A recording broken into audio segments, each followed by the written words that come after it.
Hello दोस्तों, आज की वीडियो में मैं आपको सिखाने वाला हूँ ग्राफे विधि। यानी कि ग्राफे विधि से कैसे हम क्वेश्चनों को सॉल्व करते हैं। अब देखिए, प्रश्न है हमारा कि हमको दो समीकरण दे रखे हैं। ये है समीकरण नंबर 1 और ये है समीकरण नंबर 2। और हमें इनका हल बताना है ग्राफे मेथड से कि x का मान क्या आएगा और y का मान क्या आएगा। तो देखिए, इसे करने का तरीका क्या है। सबसे पहले हम टेबल बनाते हैं। टेबल कैसे कि सबसे पहले समीकरण 1 से बनाएंगे। तो समीकरण 1 से अब देखिए इसकी टेबल कैसे बनेगी।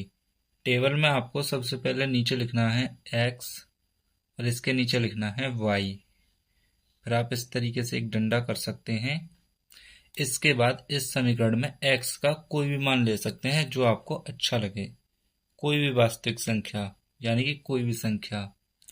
अब देखिए, सबसे आसान क्या पड़ता है कि आप जीरो ले लूँ। एक बार x बराबर जीरो ले लूँ और एक बार y बराबर जीरो। तो इससे जो है क्वेश्चन काफ़ी आसान हो जाता है। लेकिन लेने के लिए हम कोई भी मान ले सकते हैं। जरूरी नहीं है कि जीरो लिया जाए, कुछ भी ले सकते हैं हम। लेकिन फिलहाल मैं यहाँ पर जीरो ले लेता हूँ। मान लीजिए मैंने x का मान एक बार जीरो ले लिया, x बराबर जीरो। तो देखिए मेरा y का मान क्या हो जाएगा। अब देखिए x की जगह अगर मैं यहाँ पर जीरो रख दूंगा तो जीरो प्लस y बराबर 10। यानी कि जीरो अगर इसमें y में जोड़ दूंगा तो y ही हो जाएगा मेरा। और y बराबर कितना आ जाएगा 10। तो y का मान कितना हो जाएगा मेरा 10। तो ये दोनों मान आ गए कि अगर हमारा x जीरो होगा तो y जो है वो 10 हो जाएगा। अब देखिए आगे बढ़िए। इस बार आप क्या करोगे, y बराबर जीरो रख दो। क्योंकि अगर मैं y का मान जीरो रख दूंगा, जैसे यहाँ पर जीरो हो जाएगा, तो ये x की वैल्यू कितनी आ जाएगी 10। इस बार हमारा x 10 हो जाएगा। और बस ये दो मान हमें चाहिए होते हैं। इसी को हम एक टेबल बना लेते हैं इस तरीके से कि ये हमारी एक टेबल बन गई। एक बार आप x बराबर जीरो रख दो, एक बार y बराबर जीरो, और दूसरी वैल्यू जो आए उसे आप निकाल लो। ऐसे ही सेम काम आपको समीकरण नंबर 2 के लिए करना है। नीचे यहाँ पर समीकरण 2 से समीकरण 2 से भी आपको ऐसे ही टेबल बनानी है। सबसे पहले आप यहाँ पर लिखोगे x और यहाँ पर लिखोगे y और इस तरीके से एक डंडा कर दोगे। अब देखिए यहाँ पर मैं x का मान जीरो रख दूं, यानी कि x बराबर जीरो। तो ये तो जीरो हो गया, तो y बराबर कितना आ जाएगा, खाली 4। y का मान 4 आ गया। तो मैं यहाँ पर लिख सकता हूँ कि अगर x का मान जीरो होगा तो y का मान जो है वो हो जाएगा 4। और अगर मैं y बराबर जीरो रखता हूँ तो यहाँ पर जीरो हो जाएगा। तो x बराबर क्या आ जाएगा, इस 4 को उधर साइड ले जाएंगे तो ये चिन्ह इसका बदल जाएगा, ये हो जाएगा -4। तो यहाँ पर मैं लिख दूंगा -4। और ये मेरी दूसरी टेबल भी बनके तैयार हो गई।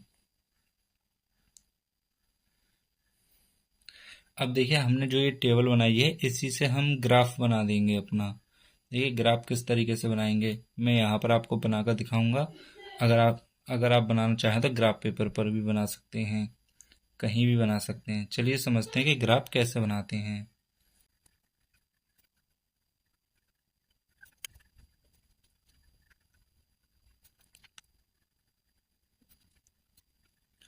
अब दोस्तों मैंने यहाँ पर दो लाइनें बनाई हैं, एक तो सीधी और एक टेढ़ी।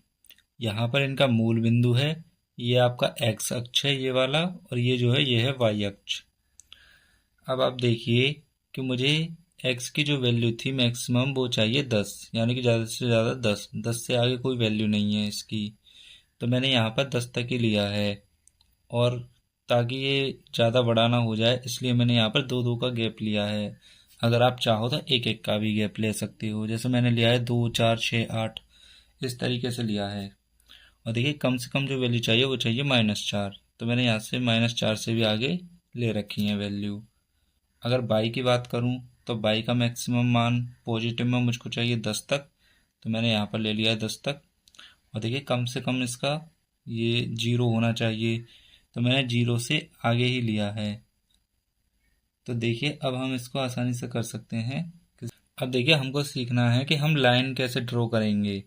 तो देखिए लाइन कैसे ड्रॉ करते हैं वो मैं अब आपको सिखाने वाला हूँ। आप सबसे पहले देखिए कि ये जो है हमारे किन किन पॉइंटों पर बिंदु बताता है। तो देखिए पहला है समीकरण नंबर 1 से देखते हैं कि x का मान अगर मैं 0 लेता हूँ तो y का मान मुझे मिल रहा है 10। x अक्ष पर चलिए और 0 पर पहुंचिए, क्योंकि यहाँ पर क्या है 0। तो देखिए 0 है यहाँ पर। अब y कितना चलना है आपको 10।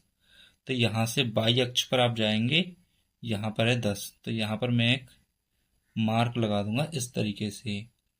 और देखिए दूसरा, देखिए दूसरा अगर मैं x पर 10 चलूँ, x अक्ष पर, x अक्ष पर अगर मैं 10 चलूँ यहाँ पर, तो y पे मैं कितना पहुँच जाऊँगा 0। तो y पे तो हम 0 हैं ही हैं यहाँ पर, और x अक्ष पर कितना है 10, तो मेरा ये वाला पॉइंट हो जाएगा। तो यहाँ पर मैं मार्क लगा दूंगा इस तरीके से, ठीक है। और इन दोनों मार्क से जाती हुई एक रेखा खींचूंगा, यानी कि एक लाइन इस प्रकार से। यहाँ पर मैंने एक रेखा खींच दी। अब देखिए ऐसा ही आपको समीकरण नंबर 2 के लिए करना है। अगर x बराबर 0 है तो y बराबर है 4। अगर मेरा x बराबर है 0 तो y बराबर है 4, यानी कि ये वाला पॉइंट। और अगर मेरा x बराबर है -4 तो y बराबर है 0। अगर x बराबर है -4 तो y बराबर है 0, यानी कि ये वाला पॉइंट। ठीक, इन दोनों पॉइंटों से जाती हुई एक रेखा और खींचूंगा मैं।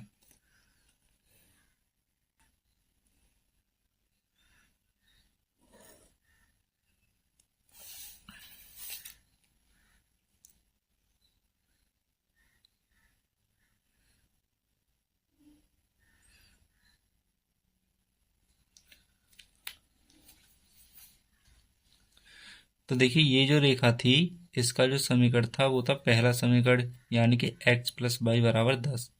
मैं यहाँ पर लिख दूंगा x प्लस वाई बराबर 10। जो ये दूसरी रेखा है, इसका समीकरण है y बराबर x प्लस 4। y बराबर x प्लस 4। और जहाँ पर ये दोनों रेखाएं आपस में एक दूसरे को काटती हैं, वही हो जाएगा इनका आंसर, यानी कि यह बिंदु। और मुझे अब देखना है कि यहाँ पर निर्देशांक क्या निकलेंगे इस बिंदु के। तो देखिए एक तो मैं इसे इधर साइड पे मिलाऊंगा y अक्ष पर, और एक में मिलाऊंगा x अक्ष पर। अगर मैं इसे यहाँ पर मिलाऊं तो ये लगभग 8 और 6 के बीचों बीच में मिल रहा है। अगर मैं इसे ग्राफ पे बनाता या एक एक का गैप लेकर बनाता तो ये बिल्कुल सही बनता। सही तो ये फिलहाल अब भी है, लेकिन कॉपी पे बनाया है इसलिए यहाँ पर नंबर नहीं किया है। तो देखिए मैं यहाँ पर नंबर भी कर सकता हूँ कि जब इन दोनों के बीच में है, तो यानी कि ये जो नंबर होगा ये हो जाएगा मेरा 7।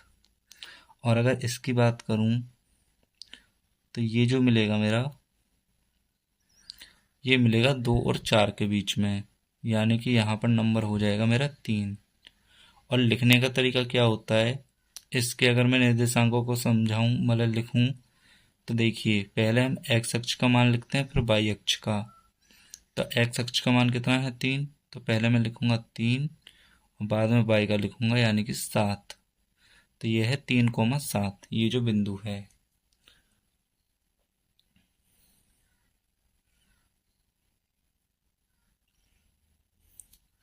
और इसी से हमारा आंसर निकल कर आ गया कि जो x का मान है वो है 3 और y का मान क्या है 7।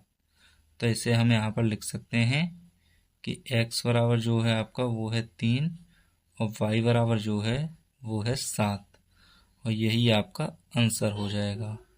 तो इस तरीके से हम इन क्वेश्चनों को सॉल्व करते हैं।